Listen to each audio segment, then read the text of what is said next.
خانقاہ ربانیہ نقشبندیہ روحانی مولد پیر مفتی احسن محمود نقشبندی صاحب۔ سامعین گرامی قدر، یہ بات مسلم ہے، متفق علیہ ہے۔ کیا بات کہ ہم نے دنیا سے جانا ہے، اس لیے اس پر صرف مسلمان کا تو ایمان ہے نا، مسلمان کا تو ایمان ہے کہ مرنا ہے اور مرنے کے بعد دوبارہ زندہ کیا جائے گا۔ یہ مسلمان کا ایمان ہے، ایمان مفصل میں اس کا ذکر ہے۔ یہ تو بات پکی ہے، ہم نے مرنا ہے۔ یہ ایسی حقیقت ہے جس کو ایک کافر جو رب کی ذات کو نہیں مانتا وہ بھی موت کو مانتا ہے۔ جو رب کو نہیں مانتا لیکن وہ موت کو بہت اچھے سے مانتا ہے کہ بھائی میں نے کیا ہے، مرنا ہے۔ اب جب مرنا ہے تو اب مرنے کے بعد والی زندگی، اس کی جسے آخرت کہتے ہیں، اس کی تیاری کرنی ہے۔ اس کی تیاری کا طریقہ کار کیا ہے؟ ہم کیسے تیاری کریں؟ ہم کیا کام کریں کہ ہمارے اندر آخرت کی فکر پیدا ہو جائے؟ ہمیں کون سا قدم اٹھانا چاہیے جس سے ہمارے اندر آخرت کی فکر پیدا ہو جائے؟ ہم کون سے کیا عمل کریں جس سے ہمارے اندر آخرت کی فکر پیدا ہو جائے؟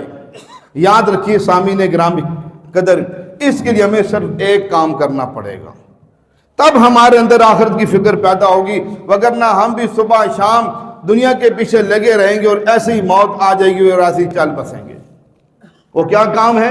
فرمایا اللہ نے اس دنیا میں جن کو آخرت کی فکر نصیب کی ہے، آخرت کا احساس نصیب کیا ہے، جو ہر آن ہر گھڑی آخرت کے لیے تیار بیٹھے ہیں، آخرت کی تیاری میں لگے ہوئے ہیں، فرمایا ان کی صحبت کو حاصل کرو، ان کے پاس جا کے بیٹھو، ان کی باتیں سنو، ان کی مجلس کو اختیار کرو۔ جب ان کی مجلس میں جاؤ گے تو تمہارے اندر بھی آخرت کی فکر پیدا ہوگی، وگرنہ کوئی اور ایسا طریقہ نہیں ہے، کوئی دم نہیں ہے۔ دم کریں تو سب کو آخرت کی فکر لگ جائے، کوئی تویز دے کے جیب میں ڈال لیں، او جی سے آخرت کی فکر پیدا ہو جائے گی۔ اس لیے اب دیکھیے، اب حضور کے دور میں صحابہ کیسے بنے؟ صحابہ صحبت سے بنے۔ صحابی کسی کہتے ہیں جس کو صحبت پیغمبر نصیب ہوئی ہو۔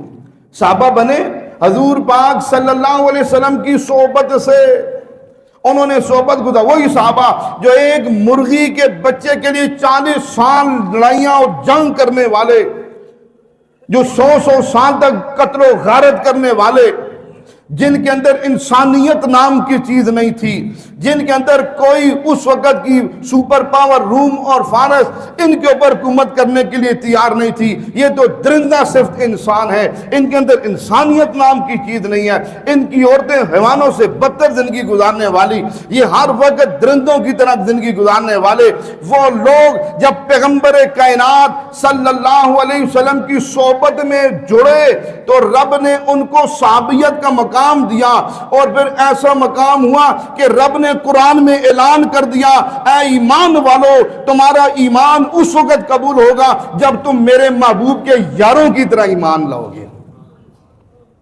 تب تمہارا ایمان ہوگا۔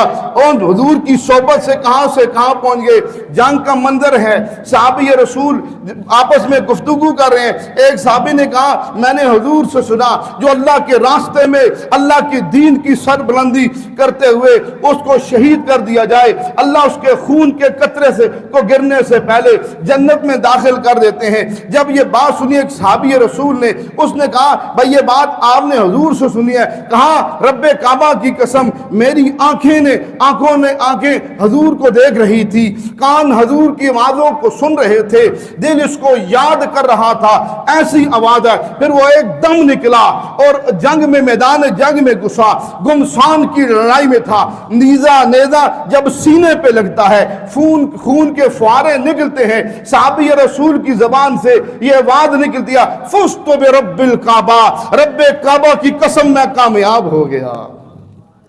یہ وہ تھے جو صحبت سے بنے، جب تک میں اور آپ صحبت میں نہیں رہیں گے بن نہیں سکتے۔